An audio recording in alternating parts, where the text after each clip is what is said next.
Hello students, welcome to Alpha Beta classes. So in today's class we will understand the concept behind how to find image of a point or how to find foot of perpendicular. तो आपको question में given होगा find the image of the point. कोई एक point होगा जिसकी आपको line से इमेज फाइंड करनी है.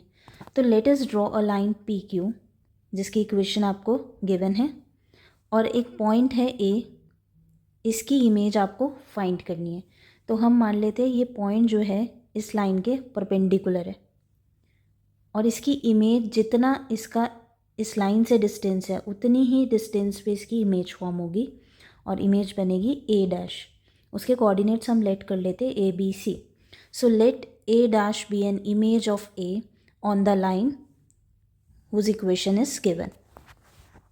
सो let us suppose the equation of line is this or we will take it equal to alpha. Alpha के इक्वल लेंगे ताकि हम m के कोऑर्डिनेट्स फाइंड कर सकें. इन दोनों लाइन के इंटरसेक्शन पॉइंट फाइंड करने के लिए हम m के कोऑर्डिनेट्स निकालेंगे. तो m के कोऑर्डिनेट्स हमारे पास आ जाएंगे x y z which is equals to, जब आप x माइनस 11/10 को अल्फ़ा के इक्वल रखेंगे तो x का कोऑर्डिनेट आएगा, y प्लस 2/-4 को अल्फ़ा के इक्वल रखेंगे तो y कोऑर्डिनेट आ जाएगा. सिमिलरली z प्लस 8/-11 को अल्फ़ा के इक्वल रखोगे तो z का कोऑर्डिनेट आएगा. अब स्टूडेंट्स आपको am के डायरेक्शन रेशो पता चल जाएंगे और pq के डायरेक्शन रेशो आपको ऑलरेडी इक्वेशन में गिवन है. जो डिनोमिनेटर में वैल्यूज़ होती हैं वो डायरेक्शन रेशोज़ की होती है और am के डायरेक्शन रेशो निकालने के लिए आपको a कोऑर्डिनेट पता है, m कोऑर्डिनेट पता है. इन दोनों वैल्यूज़ को माइनस कर देंगे तो आपके पास am के डायरेक्शन रेशो आ जाएंगे और pq के. अब am का pq के साथ जो रिलेशन है वो परपेंडिकुलर है एक दूसरे के. तो जब भी दो लाइंस परपेंडिकुलर होती है तो उनके डायरेक्शन रेशो में ये रिलेशन होता है a1 a2 plus b1 b2 plus c1 c2 is equals to 0.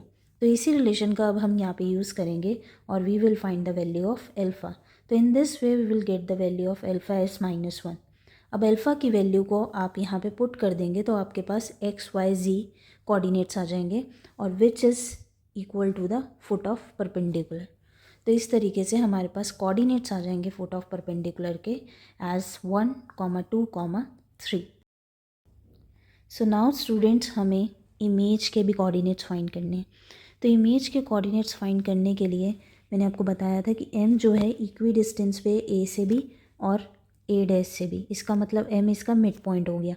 तो मिड पॉइंट फॉर्मूले का यूज़ करेंगे. पहले हम a के कोऑर्डिनेट्स और a डैश के कोऑर्डिनेट्स को यूज़ करके m के कोऑर्डिनेट्स निकालेंगे by using mid point formula.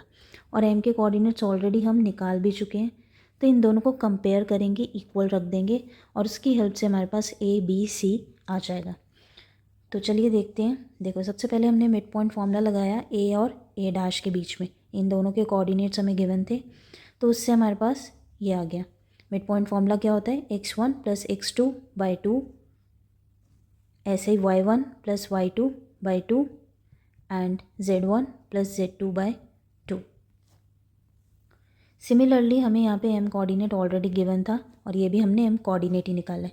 इन दोनों को इक्वल रखेंगे, कंपेयर करेंगे x कोऑर्डिनेट को x के साथ, y को y के साथ एंड z को z के साथ.